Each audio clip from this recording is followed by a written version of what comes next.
5, 4, 3, 2, 1, go! Guys, on Monday, iOS 9 was shown off at Worldwide Developers Conference, i.e. WWDC. Apple showed it off, and today I've got it running on my iPad so I can show you guys some well-needed features to iOS. Let's get started. With any big iOS upgrade, they always add new wallpapers, and iOS 9's wallpaper looks beautiful. iOS 7 added the ability to swipe down from the home screen to access Spotlight Search, and that functionality is still there. But now if you swipe to the left of the home screen, you'll access something that's been called a Google Now competitor called Proactive, with Siri suggestions for apps, contacts. You can access nearby things. Parking did not work for me right now because I live in a small town. And you can even access the news, which I guess will be correlated with iOS 9's News app, which is not featured in this video because it's not in the first beta. But overall, so far, the Spotlight Search looks very well done, and I think the Proactive Assistant feature is going to work well. As you can see, you can access contacts, your recently contacted contacts. Let's try saying that 5 times fast. Calling this feature Proactive Assistant, which leads right into Siri. Speaking of Siri, Siri got another redesign to match the Apple Watch. She's also become a little bit more smarter with that Proactive Assistant feature.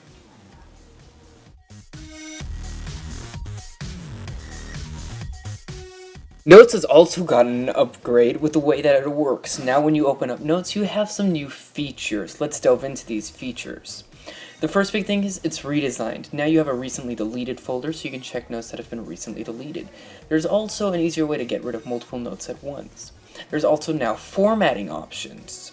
So you have heading, titles, and stuff like that. You can see that the hello is in bold, and I can change it back to regular body text.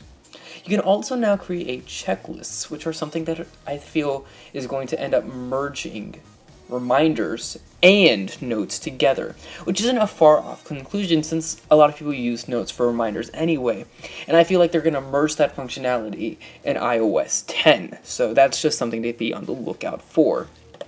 That's something really cool.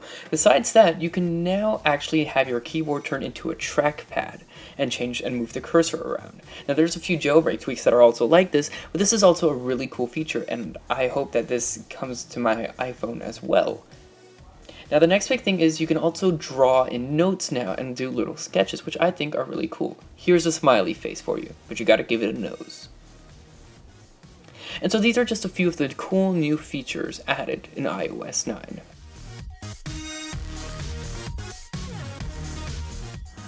Another huge feature has come to the iPad, and that comes in the form of picture-in-picture.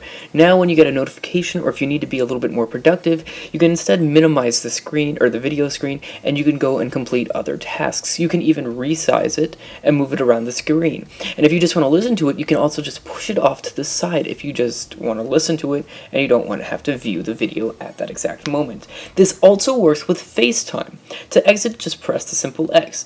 Now, there's also another feature called Side View where you can pull out from the right of the screen and use different apps. Now, the iPad Air 2, which sadly I'm not using, also has a true multitasking where you can have 2 windows open at the exact same time and use them simultaneously. I'm going to see if I can get an iPad Air 2 to try that out on, but for now this is the only thing I can try out, and I gotta say, it works fabulously, and I think that they should have put this multitasking feature, true full-on multitasking feature to the iPad Air as well. Speaking of multitasking, the app switcher has also been redesigned. You still don't have a kill all button, but it does look a little bit better. I liked the previous one though because it was easier to just see and do, but this one is a lot more graphically pleasing, so I'm okay with it. I still want that kill all switch, and I feel like they should take that from OXO 3. Dictation has also been redesigned to get a little bit visually pleasing experience, just like Siri. Not too big of a difference, but it was worth pointing out. Another small but noteworthy feature is the ability to search in settings now. With iOS getting bigger and bigger each year and with more features, that means a more complex settings menu. And now you can search for specific features and deal with them accordingly. And so that's pretty big, but it's a very small addition. The last big change in today's video is the new notification center redesign when you're in landscape mode. Not that big, but it's pretty cool still. So yeah, guys, if you guys like this video, please like this video. Yeah, just give it that thumbs up. If you're not already subscribed, please also subscribe. If you didn't like this video, go ahead and dislike it or thumbs down it if you want. But just let me know why you didn't like it so I know what to improve next time around. Thanks again. Have a great day.